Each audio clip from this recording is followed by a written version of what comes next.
परिवेश में रहो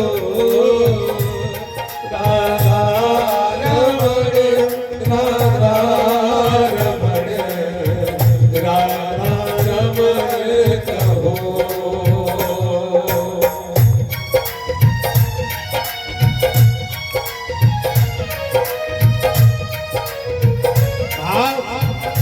अपने मन को समझाते जाओ, कहीं पर भी रहना है भगवान के होकर के रहना है।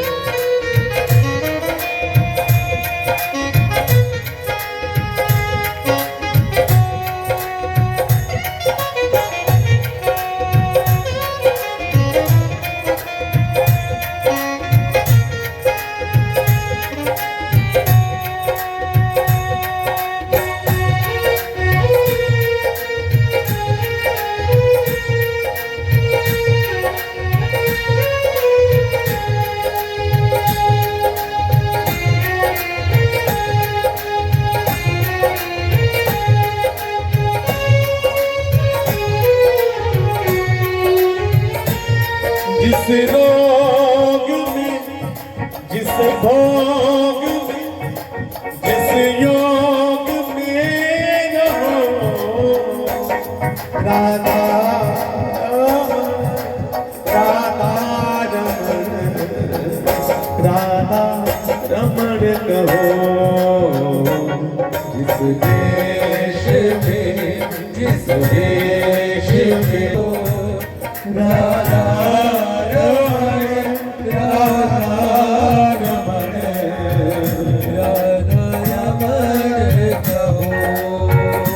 जिस काल में, जिस हाल में, जिस काल में रहो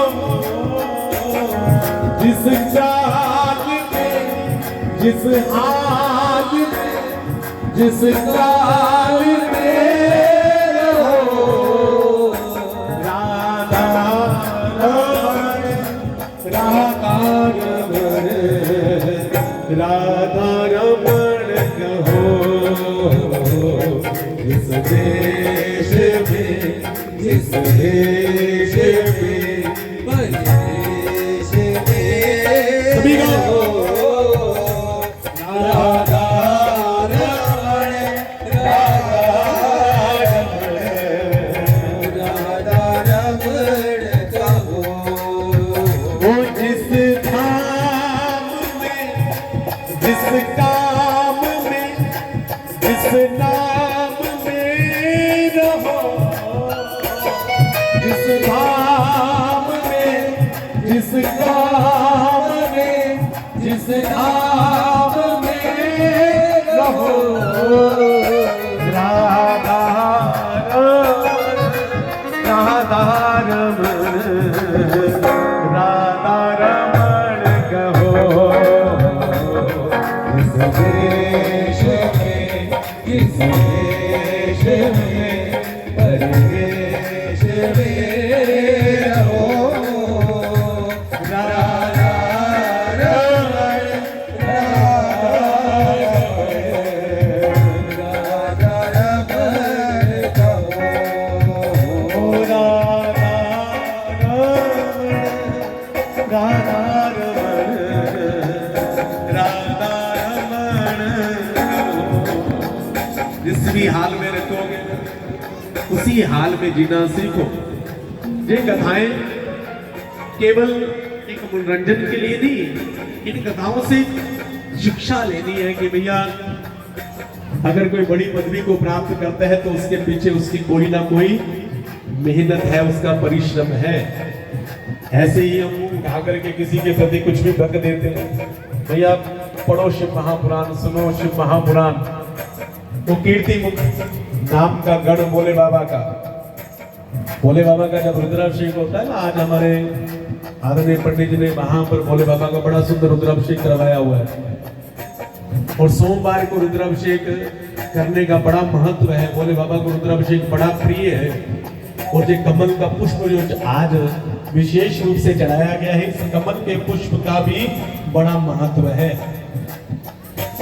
आपको पता है भोले बाबा का जो तीसरा नेत्र है, वो तीसरा नेत्र भोले बाबा को कहां से मिला? ये तीसरा नेत्र भोले बाबा को भगवान विष्णु के द्वारा मिला हुआ है। किसने दिया था? बोलो, भगवान विष्णु ने। और भगवान विष्णु के पास जो सुदर्शन चक्र है वो किसने दिया था? वो किसने दिया था? भगवान विष्णु को भोले बाबा ने दिया था। हरि अनंत हरि कथा अनंता, कहां तक व्याख्यान करें? भगवान विष्णु रोज भोले बाबा के सहस्त्र नाम से भोले बाबा को सहस्त्र कमल अर्पण करते थे। भगवान का एक नाम लेकर के एक कमल का फूल चढ़ाते थे, वे दूसरा नाम लेकर के दूसरा कमल का फूल चढ़ाते थे। रोज भोले बाबा को कितने कमल चढ़ाते थे? 1000। एक एक नाम से एक एक कमल का फूल चढ़ाते थे। भोले बाबा की रोज पूजा करते थे। मैंने अभी आपसे कहा ना कि भोले बाबा ऐसे देवता हैं जिनकी हर देवी देवता ने, असुर सुर कोई भी हो, हर किसी को भोले बाबा से काम पड़ता ही पड़ता है। इसलिए हम प्राणी जीते जी अगर भोले बाबा के हो जाए तो बहुत अच्छी बात है, नहीं तो मरने के बाद ये संसार वाले हमें उठा करके भोले बाबा के पास छोड़ ही आएंगे। भोले के पास जाना ही पड़ेगा, चाहे डायरेक्टली चले जाओ चाहे इनडायरेक्टली चले जाओ, हम सबको जाना भोले बाबा के पास ही पड़ेगा। भोले बाबा रोज विष्णु भगवान की पूजा को देखते हैं, प्रसन्न हो जाते हैं कि मेरे नारायण मेरे से कितना प्यार करते हैं। नारायण भगवान का नियम है, रोज 1 सहस्त्र कमल को लेकर के आते हैं और एक एक करके भोले बाबा को चढ़ाते हैं। भोले बाबा ने कहा कि आज नारायण के प्रेम की परीक्षा ले ले कि जी हमसे वास्तव में कितना प्यार करते हैं। तो भोले बाबा ने क्या किया? उन सहस्त्र कमलों में से एक कमल का पुष्प चुरा लिया। एक कमल का पुष्प चुरा करके अपने पास रख लिया। अब विष्णु भगवान ने एक एक करके भोले बाबा को सारे पुष्प चढ़ा दिए, तो एक नाम बच गया। भोले बाबा का एक नाम लेना था। कब लेना था? जब अंतिम कमल का पुष्प चढ़ाना था। तो कमल का पुष्प वहां कहीं दिखता ही नहीं था। भगवान विष्णु को बहुत ज्यादा आश्चर्य हुआ कि मैं तो सहस्त्र कमल रोज लेकर के आता हूं, उतनी गिनती के कमल आज भी लेकर के आया हूं, और आज एक कमल कम कैसे हो गया? अब कहते हैं कि भोले बाबा की पूजा में या किसी भी देवता की पूजा में एक बार बैठ गए ना तो बार बार उठना नहीं चाहिए। एक बार बैठ गए, जब तक पूजा पूरी ना हो जाए, संपूर्ण ना हो जाए, तब तक उठना निषेध माना गया है। पूजा में नहीं उठना चाहिए। और भगवान विष्णु इन नियमों का पालन ना करे, ऐसा हो नहीं सकता। भगवान ने कहा कि अभी तो महाराज मेरा नियम टूट जाएगा, मैं भोले बाबा को रोज सहस्त्र कमल अर्पण करता हूँ, आज एक कमल रह गया, उठ भी नहीं सकता, उठूंगा तो पूजा खंडित हो जाएगी, अब क्या करूं? तभी ध्यान मगन हुए, कहा कि अब विचार करना पड़ेगा, तो करें क्या? उधर भोले बाबा ये सब देख रहे हैं, विष्णु भगवान ध्यान में गए हैं, वो उधर भगवान विष्णु का कोई भक्त, भगवान विष्णु का एक भक्त भगवान विष्णु की स्तुति करने लगा, विष्णु भगवान का ध्यान करने लगा। क्या ध्यान करने लगा? सभी हाथ जोड़ो, भी बताता हूं कैसा ध्यान किया उस भक्त ने। उसने भगवान का मंत्र गाया, भगवान का श्लोक गाया। शांताकारं भुजंग शयनं पद्मनाभं सुरेशं विश्वाधारं गगन सदृशं मेघवर्णं शुभांगं लक्ष्मीकांतं कमलनयनं योगी विद्याधिगम्यं वंदे विष्णु भवभयहरं सर्वलोकैकनाथं। भगवान विष्णु बड़े प्रसन्न हुए। भगवान ने कहा कि मेरा भक्त क्या कहता है? शांताकारं भुजंग शयनं पद्मनाभं सुरेशं विश्वाधारं गगन सदृशं मेघवर्णं शुभांगं लक्ष्मीकांतम। हे नारायण, आपकी कांति किसके जैसी है? लक्ष्मीकांतम। और आपके नयन कैसे हैं? कमल नयनम योगी विद्याधिगम्यम। तो कहा कि इस भक्त ने क्या कहा? कमल नयनम। आपके नयन कैसे, आंखें कैसी है? कैसी है? कमल की तरह। तो कहा कि लो जी, बात बन गई। अगर मेरी आंखें कमल जैसी है, क्यों ना भोले बाबा को एक आंख चला करके सहस्त्र सहस्त्र कमल पूरे कर दूं। तभी अपनी एक आंख को निकाल करके भोले बाबा को चढ़ाने लगे, तभी पिंडी में से भोले बाबा प्रकट हो गए। भोले बाबा ने कहा कि प्रभु आप मेरे से इतना प्यार करते हो कि आप अपनी आंख चढ़ाने के लिए तैयार हो गए, और आज से तीसरी आंख आपकी आंख है। तभी भोले बाबा ने अपने त्रिशूल में से सुदर्शन चक्र को निकाला और नारायण भगवान को दे दिया। लो प्रभु, अब इस चक्र से संपूर्ण संसार की आप रक्षा करना। ये है भगवान की पूजा का प्रताप, भगवान की पूजा का फल।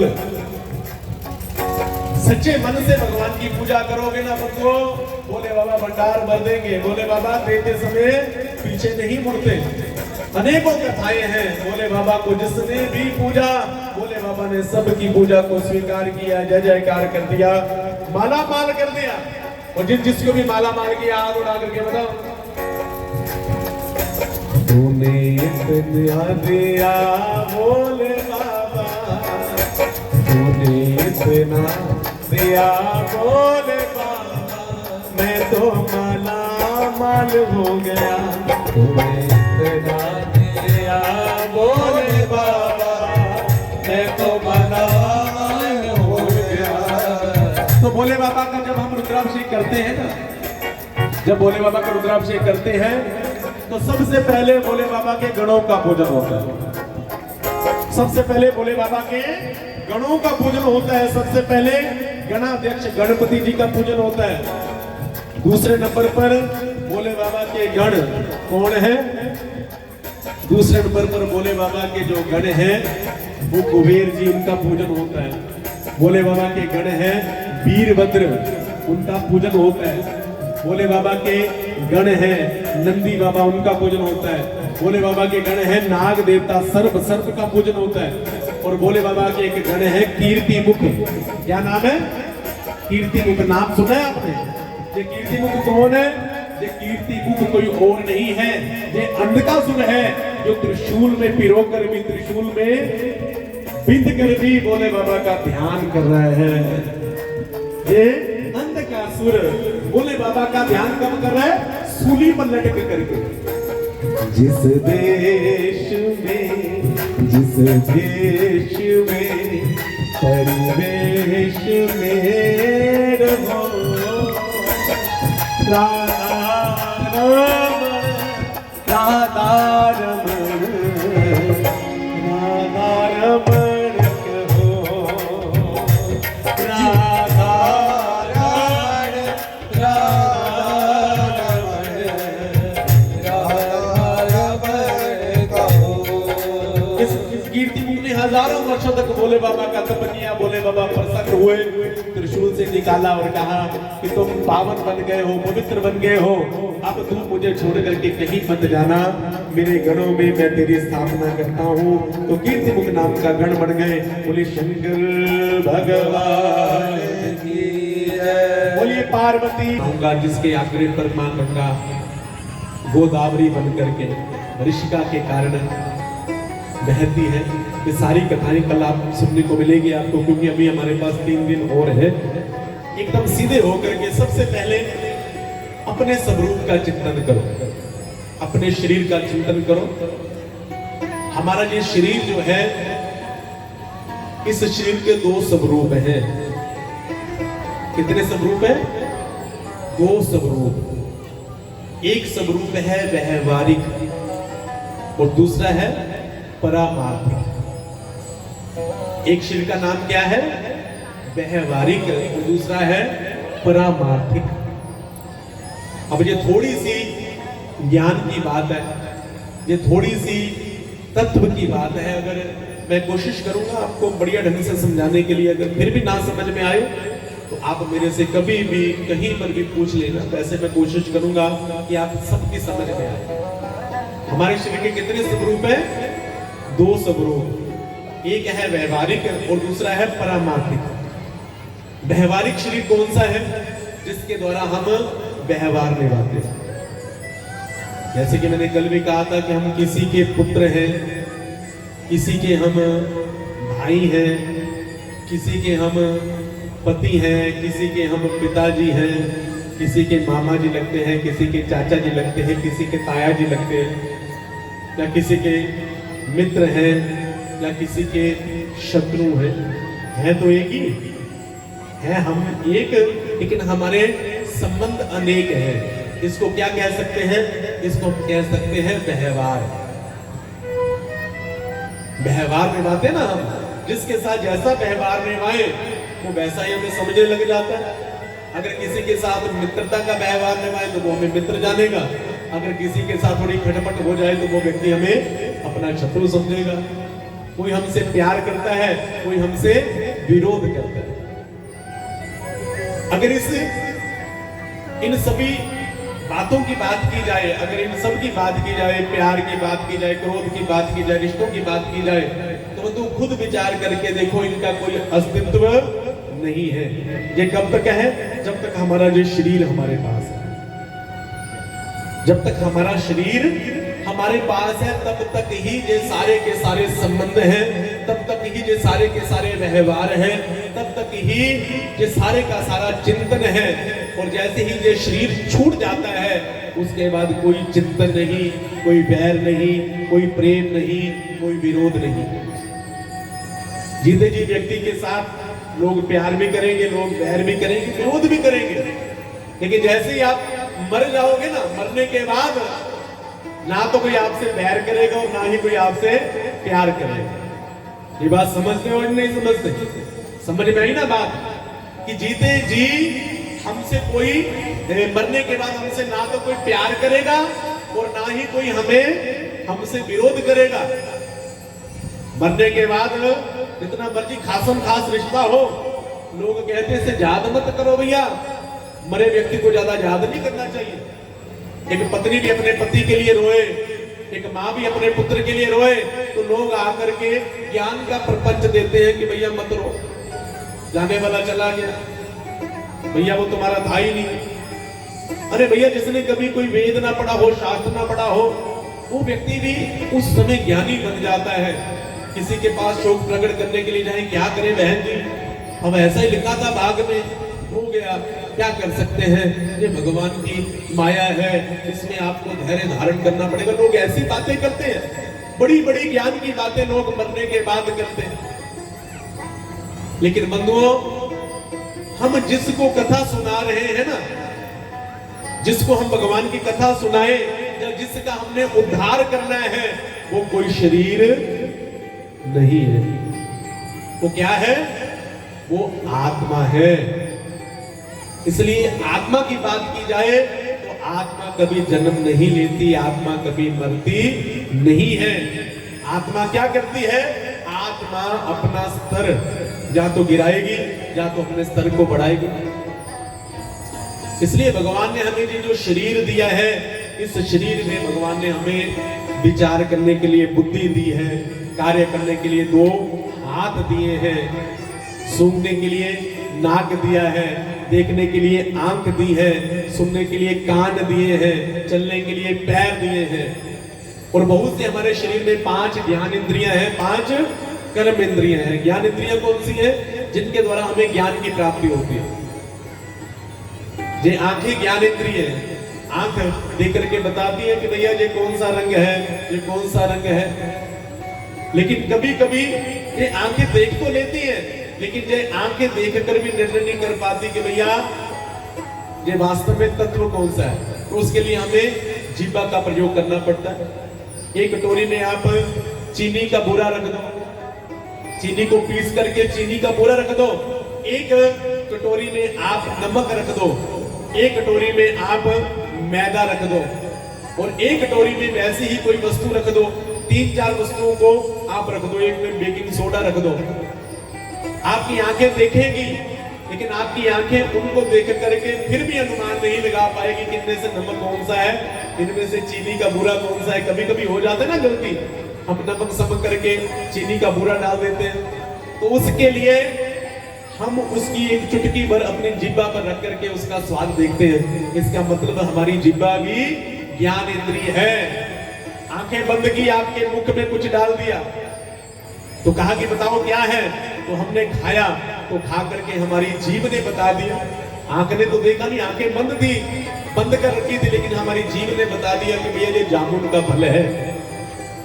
ये मुख में आपने हमारे रबड़ी डाली है, हमारे मुख में आपने बढ़िया खीर डाली है। तो ये हमारे शरीर की ज्ञान इंद्रियां हैं। लेकिन बंधुओं, सबसे ज्यादा महत्व रखता है परमार्थिक देह। परमार्थिक देह में जब हम जाएं तो सबसे पहले योग के माध्यम से हम उस परामर्थ, उस परमात्मा को इस शरीर के द्वारा प्राप्त कर सकते हैं। इस शरीर के द्वारा हम उस परमार्थिक परमात्मा को, उस परम तत्व को प्राप्त कर सकते हैं। हमारे शरीर के अगर स्ट्रक्चर की बात की जाए तो इस शरीर में 360 हड्डियां हैं। कितनी है?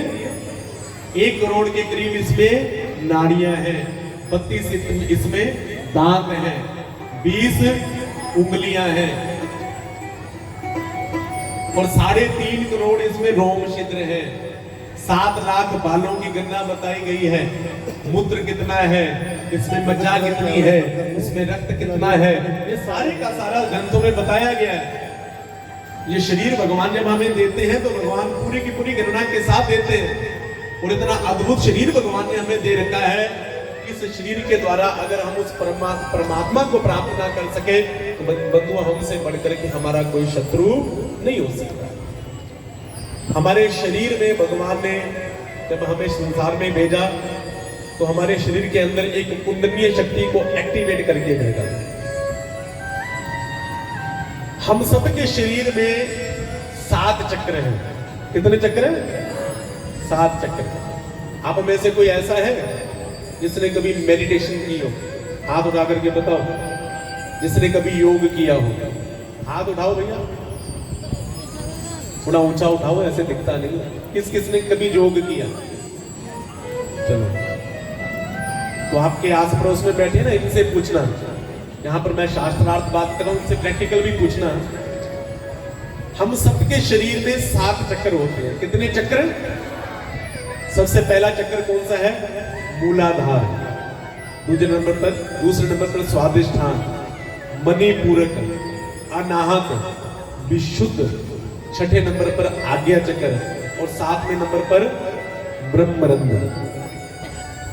ये चक्र 7 के 7 हमारे शरीर में है। जब हमारा जन्म होता है तो भगवान इस मूलाधार चक्र के ऊपर कुंडलीय शक्ति को एक्टिवेट करके भेजते हैं।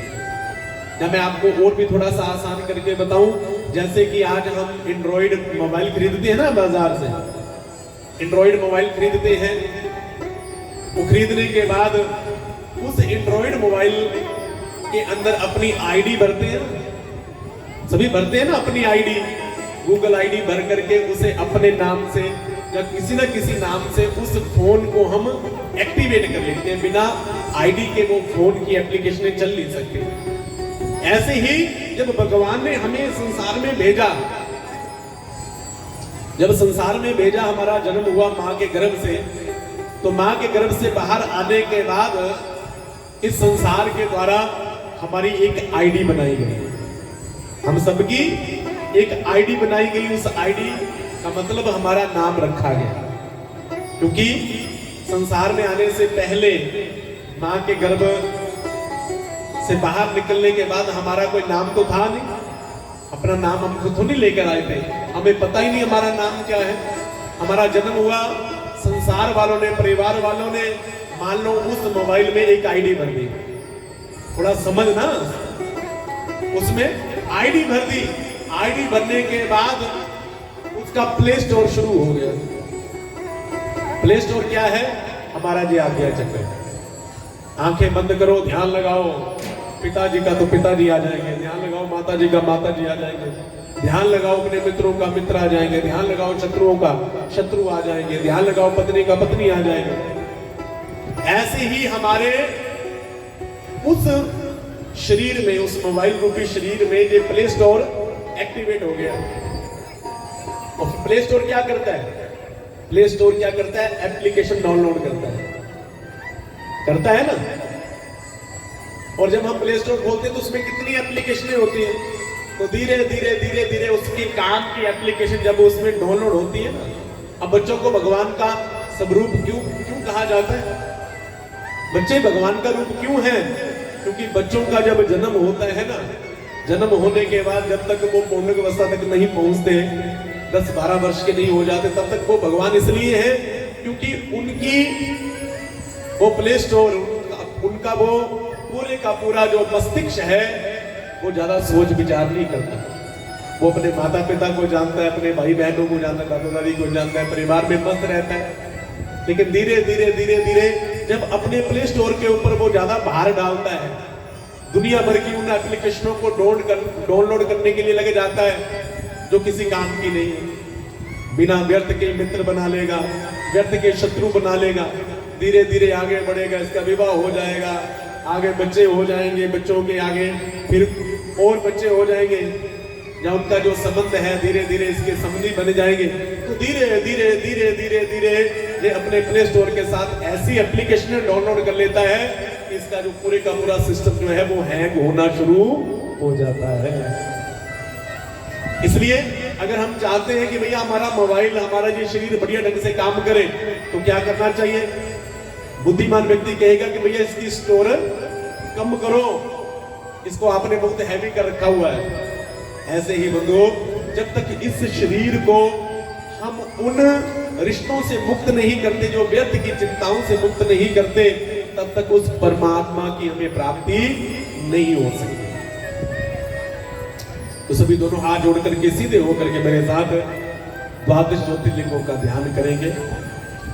बोले सच्चिदानंद गण भगवान की, शंकर भगवान की जय। सौराष्ट्र सोमनाथ श्रीशैले मल्लिकार्जुन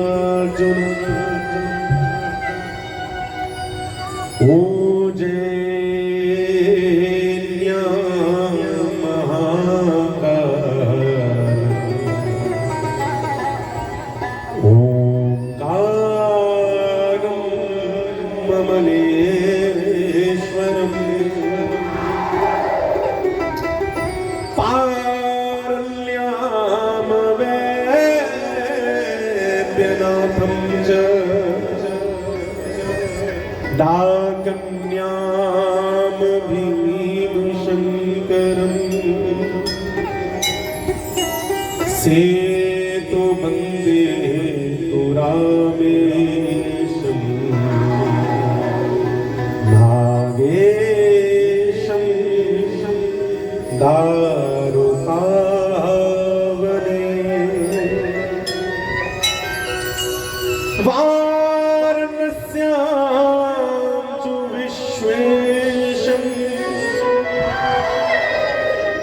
त्र्यंबकं गौतमी तटे हिमालये तु केदारं उष्मामेशं शिवालये एतानि ज्योतिर्लिंगानि सायं प्रातः पठेत् नर सप्तजन्म कृतं पापं स्मरेण विनश्यति स्मरेण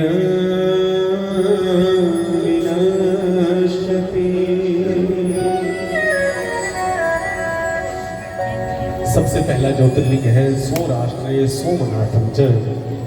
सबसे पहला ज्योतिर्लिंग कौन सा है? सोमनाथ। दूसरे ज्योतिर्लिंग का नाम है मल्लिकार्जुनम। तीसरे ज्योतिर्लिंग का नाम है महाकाल। चौथे नंबर के ज्योतिर्लिंग का नाम है ओमकारेश्वर। पांचवें नंबर के ज्योतिर्लिंग का नाम है भीम शंकर। छठे नंबर के ज्योतिर्लिंग का नाम है वैद्यनाथ। 7वें नंबर के ज्योतिर्लिंग का नाम है केदारनाथ। 8वें नंबर के ज्योतिर्लिंग का नाम है काशी विश्वनाथ। 9वें नंबर पर त्र्यंबकेश्वर। 10वें नंबर पर रामेश्वरम। 11वें नंबर पर नागेश्वरम और 12वें नंबर पर घुश्मेश्वरम। बोले शंकर भगवान की जय। कहते हैं 12 ज्योतिर्लिंगों का जो भी व्यक्ति सुबह शाम भोले बाबा के सम्मुख जाकर के पाठ करता है तो उस व्यक्ति के 7 जन्म कृतम पापम, 7 जन्मों के पाप जो है केवल इनका स्मरण करने से, इनका नाम लेने से वो 7 जन्मों के पाप जो है वो खंडित हो जाते हैं। बोले शंकर भगवान की जय। तो आइए, प्रथम ज्योतिर्लिंग सोमनाथ के नाम से जो विख्यात है, गुजरात में सौराष्ट्र क्षेत्र में जो शिवलिंग है, इसकी कथा को आज हम श्रवण करते हैं और अन्य कथाओं को कल से हम श्रवण करेंगे। बोले शंकर भगवान की जय। तो सौराष्ट्र के क्षेत्र में सोमनाथ नाम के ज्योतिर्लिंग की स्थापना किसने की थी? सोम किसका नाम है? अभी मैंने आपको थोड़ी देर पहले बताया, किसका नाम है? चंद्रमा का। आज कौन सा बार है? सोमवार। इसलिए सोमवार के दिन, चंद्रवार के दिन आप सोमनाथ शिवलिंग की कथा सुन रहे हो, आप बड़े भाग्यशाली हैं। बोले शंकर भगवान की। इस शिवलिंग की स्थापना चंद्रमा ने की थी। क्यों की थी? उसका कारण यह था कि चंद्रमा को श्राप मिला था। किस बात का श्राप मिला था? समाप्त हो जाने का श्राप मिला था, मर जाने का श्राप मिला। बंधुओं देखो, हम सभी को श्राप तो लगा ही हुआ है, हम सभी को मरने का श्राप लगा हुआ है ना। आया है सो जाएगा, क्या राजा रंग फकीर, कोई सिंहासन चढ़ चलो तो कोई बदत जात जंजीर। हम जितने भी प्राणी इस मृत्यु लोक में रहते हैं, हम सबकी मृत्यु होगी, हम सबको मरने का श्राप मिला है। लेकिन चंद्रमा को श्राप मिला था किसी दूसरे लोक में, जहां पर मृत्यु का इतना प्रभाव नहीं है, जहां पर तो हमारी आयु निर्धारित है, हमें मरना पड़ेगा। लेकिन उसके बाद जो देवलोक है, व्यक्ति अगर ज्यादा पुण्य कर्म करता रहे तो उस पदवी को बहुत लंबे समय तक में प्राप्त कर सकता है। दक्ष प्रजापति ने अपनी 27 कन्याओं का विवाह किया, किसके साथ? चंद्रमा के साथ। ये 27 कन्याएं कौन सी हैं? ये बंधु 27 कन्याएं हैं, 27 नक्षत्र: अश्विनी, वर्णी, कृतिका, रोहिणी, मृगशिरा, आर्द्रा, पुनर्वसु, मुख्य, अश्लेषा, मगा, पूर्वा फाल्गुनी, उत्तरा फाल्गुनी, हस्त, चित्रा, विशाखा, अनुराधा, ज्येष्ठा, पुल इत्यादि। ये चंद्रमा की 27 पत्नियां हैं और चंद्रमा हर पत्नी के पास एक दिन रुकता है और एक दिन रुकने के बाद दूसरी पत्नी के पास चला जाता है। इसलिए जब हमारा जन्म होता है ना, तो चंद्रमा की पत्नी के अंतर्गत ही होता है। इसलिए हमारे जन्म के समय जो नक्षत्र होता है, उसी के द्वारा हमारा नाम रखा जाता है। उसी नक्षत्र के वर्णों के अनुसार हमारे नाम के अक्षर होते हैं। इसलिए शिव महापुराण की कथा में ज्योतिष भी है, शिव महापुराण की कथा में कर्मकांड भी है, शिव महापुराण की कथा में ज्ञान भी है। तो ध्यान से सुनिए, तो आपको ज्योतिष का भी ज्ञान होगा कि हम सबका जन्म जिस भी नक्षत्र में होता है, हर नक्षत्र के 4-4 चरण होते हैं। जैसे कि आज भरणी नक्षत्र है, भरणी नक्षत्र है आज, कल जो नक्षत्र था वो अश्विनी नक्षत्र था, दूसरे नंबर का नक्षत्र आज है अश्विनी नक्षत्र, उसके बाद भरणी नक्षत्र, तीसरे नंबर पर कृतिका नक्षत्र और चौथे नंबर पर रोहिणी नक्षत्र। तो अश्विनी नक्षत्र के 4 वर्ण हैं, चू चे चो ला अश्विनी, लू ले लो ला भरणी, आ ई उ आ जे कृतिका के 4 चरण। मतलब कि अगर आपका अश्विनी नक्षत्र के पहले चरण में जन्म हो गया तो आपका नाम जो है वो चू अक्षर से रखा जाएगा। अगर दूसरे चरण में हो गया तो आपका चे अक्षर से नाम रखा जाएगा। अगर तीसरे चरण में हो गया तो चो अक्षर से आपका नाम रखा जाएगा। अगर चौथे चरण में हुआ अश्विनी नक्षत्र के तो आप सबका ला अक्षर से नाम रखा जाएगा। जैसे लाल बहादुर रख दिया, लाल देव रख दिया। तो ऐसे ही जो ज्योतिषाचार्य बच्चों का नाम बताते हैं।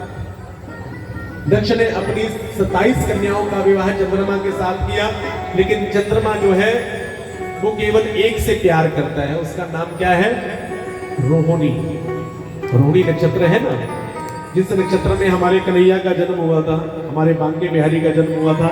और आने वाली ये 26 अगस्त को हम अपने ठाकुर जी का जन्म उत्सव मनाएंगे। और हमने बड़ा सुंदर एक भजन भी आपको सुनाऊंगा मैं जरूर। भजन भी हमने एक रिलीज करना है, तो उस भजन के ऊपर आपने भगवान के जन्म उत्सव तक नाचना है, खूब झूमना है। तो रोहिणी नाम की कन्या से चंद्रमा विशेष प्रेम करता है, अन्य सभी कन्याओं के साथ औपचारिकता निभाता है। सारी कन्याएं इकट्ठी होकर के अपनी मैया के पास गई, मैया से जाकर के कहा कि ऐसे पिताजी ने हमारा विवाह चंद्रमा के साथ किया, लेकिन हमारे पति केवल रोहिणी के साथ प्रेम करते हैं, हमारा ना ध्यान नहीं रखते। तो मैया ने जाकर के पिता से कहा कि ऐसे आप समझाइए चंद्रमा को, अपने दामाद को बुला करके समझाइए कि वो सभी पत्नियों से प्रेम करें, सभी को एक समान समझें। तो दक्ष ने बुलाया चंद्रमा को, चंद्रदेव से कहा कि आइए महाराज, आपसे कोई बात करनी है। चंद्रमा ने कहा कि ससुरदेव बताइए महाराज, पिताजी क्या बात है? तो कहा कि ऐसा है, आपकी एक शिकायत मिली हमें, आपकी हमें एक शिकायत मिली है कि आप केवल रोहिणी से प्रेम करते हैं, अन्य 26 कन्याओं को आप ज्यादा महत्व नहीं देते। बेटा ये अच्छी बात नहीं है, या तो एक से ज्यादा विवाह करो ना। अगर ज्यादा विवाह किए हैं तुमने तो सभी पत्नियों की एक समान समझो, सभी के साथ समदृष्टि रखो। ये अच्छी बात नहीं है। इससे सारी की सारी कन्याएं मेरे लिए तो एक समान है, और तुम्हारी पत्नियां हैं तुम्हारे लिए भी एक समान होनी चाहिए। इसलिए समझाया कि भैया प्रेम से निवेदन करता हूं, मान लो बात को। अब चंद्रमा ने वहां से ले लाया कि ससुरदेव, पिताजी आप चिंता ना करो, आपकी बात का अनुसरण करूंगा। इतना कह करके चंद्रमा चला गया। कुछ दिन ठीक ठाक रहा, उसके बाद फिर वैसे का वैसा रोहिणी के साथ ही ज्यादा विहार करते हैं। कन्याएं रोती हुई फिर मैया के पास आई। मैया ने फिर कहा पिताजी से कि ऐसे पिताजी आपके कहने का कोई असर नहीं हुआ, वो हमारी बात को नहीं मानते, वो हमसे प्रेम नहीं करते, आपसे कोई हमसे कोई ऐसी वैसी बात करते नहीं है, बस रोहिणी के चक्कर में पड़े रहते हैं। अब दक्ष को बड़ा क्रोध आया और दक्ष ने चंद्रमा को बुलाया। चंद्रमा सुन तो दक्ष की बात को रहा है, लेकिन ध्यान इधर उधर है। दक्ष को लगा कि ये मेरी बात का महत्व नहीं देगा। कहा कि बेटा मैंने तुम्हें समझाया था ना कि ऐसे सभी कन्याओं के साथ, सभी पत्नियों के साथ सम व्यवहार करो, तुम ऐसा क्यों करते हो? अब चंद्रमा ने जब कोई सही उत्तर नहीं दिया तो दक्ष को क्रोध आया और कहा कि तुम अपने आप को बहुत बड़ा समझते हो, मैं श्राप देता हूं कि तुम क्षयरोगी हो जाओ। शंकर भगवान क्षयरोगी का मतलब टीबी का मरीज हो जाओ, धीरे धीरे धीरे धीरे धीरे क्षय हो जाओ, समाप्त हो जाओ। और चंद्रमा उसी समय पीले पड़ गए, उसी समय चंद्रमा पीले पड़ गए। महाराज सारी बीमारियों ने चंद्रमा को घेर लिया। चंद्रमा को जब घेर लिया तो चंद्रमा भाग करके इंद्र देवता के पास गए और जाकर कहा कि देव मैं क्या करूं, मुझे क्या करना चाहिए? अब तो मेरे पास समय बहुत कम बचा है, मैं क्या करूं?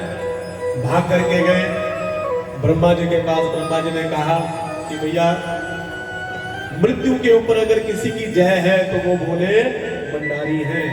आप जाओ गुजरात में जाकर के समुद्र के पास जाकर के एक कूप खोदो, कुआं खोदो, कुआं खोद करके उस कुएं से रोज जल भर करके भोले बाबा को चढ़ाओ और भोले बाबा का वहां पर मृत्युंजय पाठ करो, मृत्युंजय मंत्र का जप करो।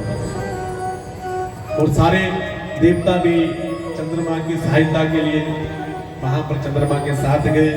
चंद्रमा ने देवताओं के साथ प्रभास नामक शुभ क्षेत्र में मृत्युंजय मंत्र का आश्रय लिया और 6 महीने तक हजारों मृत्युंजय मंत्र जप लिए। हजारों मृत्युंजय मंत्र गाए 6 महीने तक तप चलता रहा, जप चलता रहा, तप चलता रहा। और ऐसी स्थिति भोले बाबा के चरणों में हो गई कि चंद्रमा जो है वो गदगद हो गया। पहले तो प्राणों की चिंता थी, लेकिन भोले बाबा के साथ प्यार इतना हो गया कि अब उसकी कोई चिंता नहीं है, अब तो बस भोले बाबा का ध्यान करता है। की दम दाबरो साया दमया विनाया वे